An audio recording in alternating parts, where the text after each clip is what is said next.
Supreme Court to consider government request to revive removal order against Chinese national convicted of crime.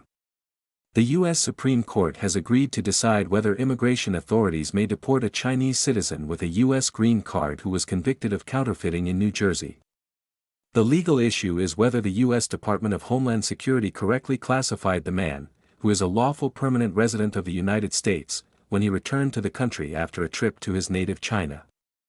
He was eventually convicted on state counterfeiting charges, but at the time he re-entered the country the charges were still pending against him.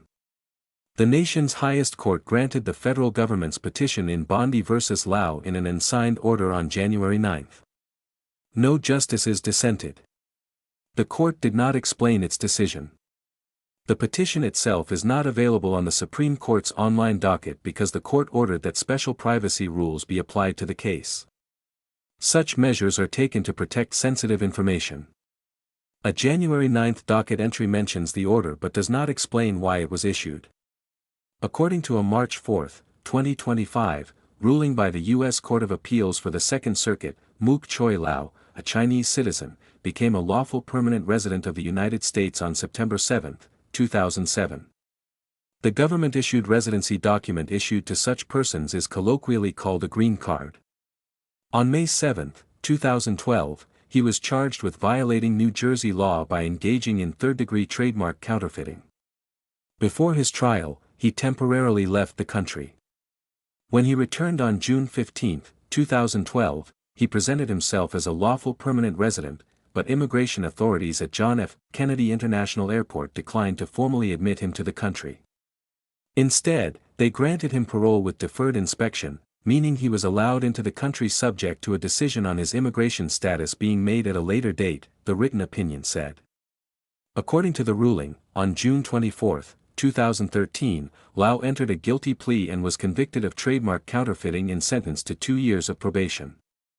On March 13, 2014, DHS began deportation proceedings against him, arguing he was ineligible to be admitted to the United States because he was convicted of a crime involving moral turpitude.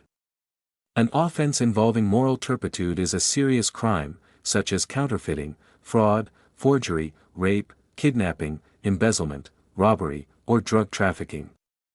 Lau argued the immigration authorities erred when they treated him as a foreigner seeking admission instead of admitting him based on his lawful permanent resident status.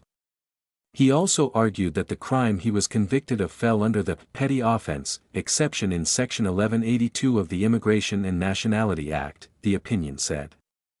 On April 20, 2016, he applied for a ruling that would allow the U.S. Attorney General to waive his inadmissibility. The Act states that to be eligible, an alien has to have lawfully resided continuously in the United States for a period of not less than years immediately preceding the date of initiation of proceedings to remove the alien. He admitted he had been a lawful permanent resident for about 6 years and 7 months when his deportation proceeding was initiated, but argued that the time he spent in the country before the resident status was granted should be deemed to be part of the 7-year period, the opinion said. On March 20, 2018, an immigration judge found his conviction counted as a crime of moral turpitude and did not fall under the petty offense exception because the maximum sentence for counterfeiting exceeded 1 year of incarceration. The judge held that even though Lau had not been convicted when he sought re-entry to the country, he was appropriately classified as inadmissible because he had already committed the crime by the time he sought re-entry. The judge also found he was not eligible for the waiver of inadmissibility because he had not resided continuously in the country for 7 years before the removal proceeding was initiated, according to the opinion. On November 23, 2021, the U.S. Board of Immigration Appeals dismissed Lau's appeal and upheld the judge's order. The Second Circuit took up Lau's appeal and ruled in his favor. The appeals court found that the existence of a pending criminal charge does not provide the clear and convincing evidence of a crime of moral turpitude needed for DHS to deem him, a lawful permanent resident, to be a readmission applicant who could be paroled into the country. Because of that finding, the court said it was not necessary to rule on whether his crime counted as a crime of moral turpitude or whether the immigration authorities were wrong to deny his request for a waiver. The court vacated the final order of removal against Lau without prejudice, meaning the government may try again to deport him in the future. According to a summary of the case on the Supreme Court's website, the justices will consider whether the federal government must prove that it possessed clear and convincing evidence of the offense at the time of the last re-entry into the United States.